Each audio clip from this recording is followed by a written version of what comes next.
Here's a part of what they said in the Revenue Act.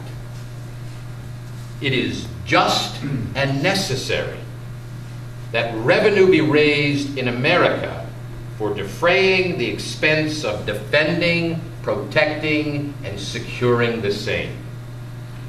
Well, the colonists, however, just didn't believe that taxing them was necessary. They argued that their involvement in the war had already created a combined debt amongst the 13 colonies of some £2.5 million. And although England did subsidize some of that debt, the majority of it had to be paid by the colonists. So, to tax or not to tax? That was the question. To find out what the answer is to that question, we need to take a short trip of 1 year to 1764 and the Revenue Act, also known as the Sugar Act. This act created new duties on items that were purchased outside the British Empire. Many of these goods, such as sugar, wine, fabric, came from France and what was left of their territories.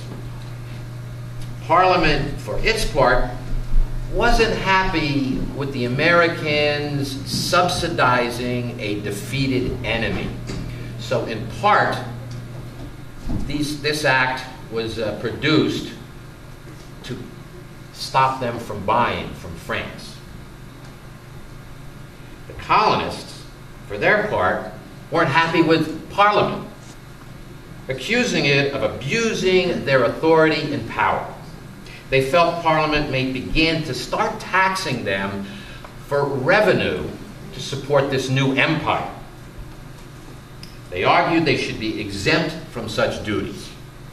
In the end, however, their pleas fell on deaf ears, as they had in the past, and the Revenue Act was imposed. So, were the colonists right? Did Parliament heap new taxes on them? Well, we'll have to see that. We'll have to take another short trip of 1 year and go to 1765 and the enactment of the Stamp Act. Unfortunately, it did just what the colonists feared. And it set a new precedent. It was the first time the colonies were taxed for revenue, and it was to support this new empire. Up until the Stamp Act, taxes had been in the form of duties imposed to regulate trade to and from the colonies. The Stamp Tax Act placed stamp taxes on all printed items, from newspapers to legal documents to playing cards. Although the revenues were supposed to stay in the colonies to help them defend, protect, and secure themselves, the colonists would have no say in how much was collected and how it was collected. In addition, more British soldiers were coming into the colonies, supposedly to defend them on the borders from the Indians that were allies of the French. Remember, the British had settled America over 100 years before these events happened. Most colonial leaders were born, raised, and educated in America. They'd never been to England. They never had any personal contact with any of the members of Parliament. So it was kind of understandable that a feeling of distrust was starting to grow between them. Think about that. A lack of personal contact and understanding on the part of politicians, leading to a lack of trust and respect on the part of the people. Folks, that's what the Tea Party's all about. When the Stamp Act became operational, violence broke out in cities up and down the coast.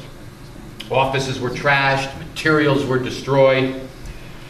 The colonists refused to pay the taxes on these printed items, threatening to go as far as tar and feather any official that tried to collect those taxes. I'm going to stop for a second here. Picture this, if you will. Harry Reid, Nancy Pelosi, Lindsey Graham, covered in tar and feathers. What a glorious vision. Anyway, the defiance from America was so loud, it was heard all the way to the chambers of Parliament. And as a result, the Stamp Act was repealed after only 4.5 months. But that was just too little, too late. The colonists had won a huge morale victory, if not a political one. It was the beginning of the end of British rule in the colonies.